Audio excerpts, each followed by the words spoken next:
Mga Amerikano, yumukod para kay Pangulong Bongbong Marcos kasabay ng pagbisita nito sa Amerika na may tuturing na first time sa American history. Mga pinklawans na nagrally sa Amerika, umiyak ng pako dahil si PBBM lang ang bukod-tanging foreign head of state na binigyan ng full military honors ng Pentagon. Magandang araw bayan, magandang araw Pilipinas. Panibagong araw na naman at meron na naman tayong pag-uusapan. Ngunit bago ang lahat, kung hindi ka pa nakakapag-subscribe sa aming channel, please do subscribe and hit the notification bell para mas maging updated ka sa mga newly released naming videos.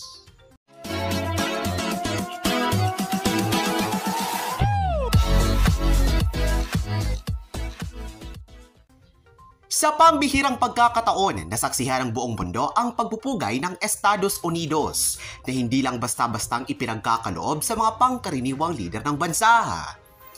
Isang full military honors ang isinagawa ng mga Amerikano sa Pentagon, kasama na rito ang 21-gun salute upang ipadama sa Pangulo ang kanilang mainit na pagtanggap sa kanya sa kanilang bansa. Ang kamangha-manghang pangyayaring ito ay isang malutong na sampal sa mga dilawan na nagrally sa Amerika na nagsasabing lumuha man ng dugo ang buwan, hindi kailanman makakaapak ng Estados Unidos ang Pangulo dahil anila sa mga kasong nakabinbin laban rito. Ayon pa sa mga vocal Marcos supporters, patunay lamang ito na ang presidenteng mayroon tayo ay isang uri ng lider na ginagalang at binibigyan ng mataas na uri ng respeto ng ibang mga lahi dahil sa taglay na pambihirang galing nito. Narito ang ulat kaugnay sa hindi malilimutang kaganapang ito sa kasaysayan at ang pananaw ng mga Marcos loyalists. Nakakabilib talaga ang ating Pangulong Bongbong Marcos dahil isang kasaysayan na naman ang kanyang inihatid sa ating bansa bilang first foreign head of state na nabigyan ng full honors sa Pentagon sa ilalim ng administrasyon ni President Joe Biden.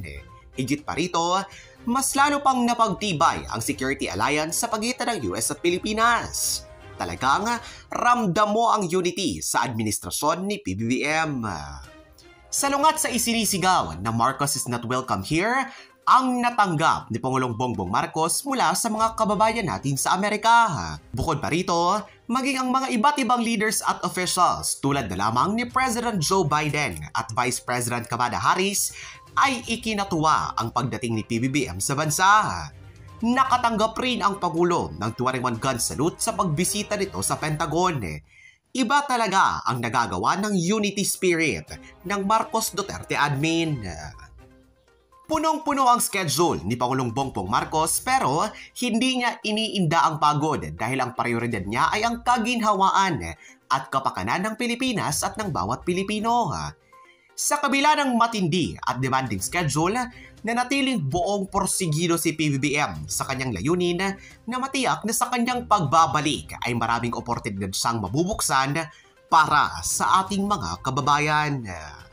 Hindi raw welcome si Pangulong Bongbong Marcos sa USA?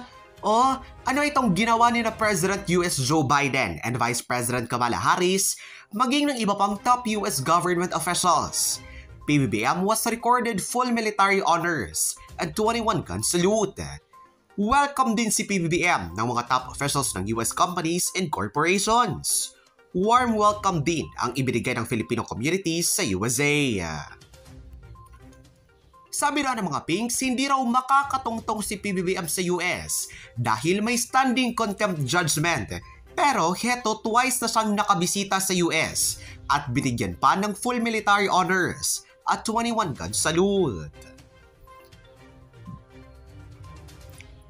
President Ferdinand Bongbong Marcos Jr. made history as the first foreign head of state to be given full honors under the administration of US President Joseph Biden.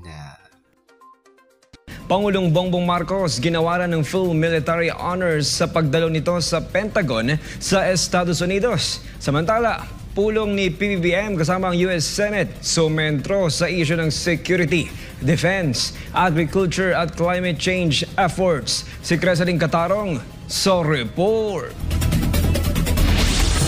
Nakipagpulong nitong Miyerkules si Pangulong Ferdinand Marcos Jr. sa mga miyembro ng US Senate. Tinalakay nila ang malawak na hanay ng mga isyu na kinabibilangan ng seguridad, depensa, agrikultura, climate change mitigation, economic cooperation at cybersecurity. Sa kanyang mensahe, pinasalamatan ni Pangulong Marcos si Senator Robert Menendez, Chairman ng Senate Foreign Relations Committee o SFRC at iba pang miyembro ng panel sa pagtanggap sa kanyang delegasyon sa Capitol Hill para sa tapat at produktibong mga talakayan sa estado ng relasyon ng Pilipinas at US. Dahil naging miyembro ng Philippine House of Representatives at ng Senado, sinabi ni Marcos na ang pakikipag-ugnayan sa pagitan ng Manila at Washington ay hindi lamang dapat maganap sa executive, kundi maging sa mga miyembro ng lehislatura. Sa pulong, binanggit ni Pangulong Marcos na ang pakikipag-ugnayan sa depensa at seguridad ay nananatiling pangunahing haligi ng relasyong bilateral ng Pilipinas at US. Ipinahayag din ng Pangulo ang intensyon ng Pilipinas na palalimin ang pakikipagtulungan sa US sa larangan ng kalusugan, supply chain, health security, environment, energy security at interconnectivity. Kasama ni Pangulong Marcos sa pagpupulong sa Capitol Hill, sina House Speaker Ferdinand Martin Romualdez, Foreign Affairs Secretary Enrique Manalo, Philippine Ambassador to the US Jose Manuel Romualdez, Finance Secretary Benjamin Diokno, Justice Secretary Jesus Crispin Rimulya, at Trade Secretary Alfredo Pascual. Sa kabilang dako, kabilang naman sa mga sumama kay Menendez ay si Senator James Risch, SFRC Ranking Member, gayon din ang iba pang opisyal ng Senate Committee on Foreign Relations. Ang pagpupulong ay bahagi ng opisyal na pagbisita ni PBBM sa Washington at kasunod ng serye ng mataas na antas ng mga dialogo kasama ang Pangulo ng US na si Joseph Biden at Vice Presidente nito na si Kamala Harris. Sa kabilang dako, ginawara ng US Department of Defense si Pangulong Marcos Jr. ng full military honors sa pagdalo nito sa Pentagon para sa kanyang meeting kasama si US Defense Secretary Lloyd Austin. Inihayag ng tanggapan ng US Department of Defense Protocol na ang buong parangal na iginawad kay PBBM ay ang unang ibinigay sa isang dayuhang pinuno ng estado o gobyerno sa ilalim ng Administrasyong Biden. Isang tanda rin ng pagpapahalaga ng Amerika sa relasyon nito sa Pilipinas ang ginawang seremonya.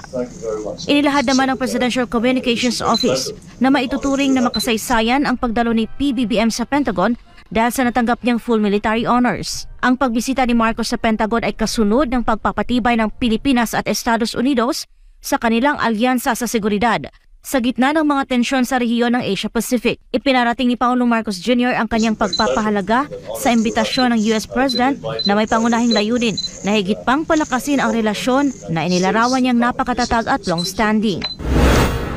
And so, Mr. Secretary, I look forward to a very bright future between the Philippines and the United States, a future that is founded on the long experience and, as you say, friendship and familial relationship, because the people-to-people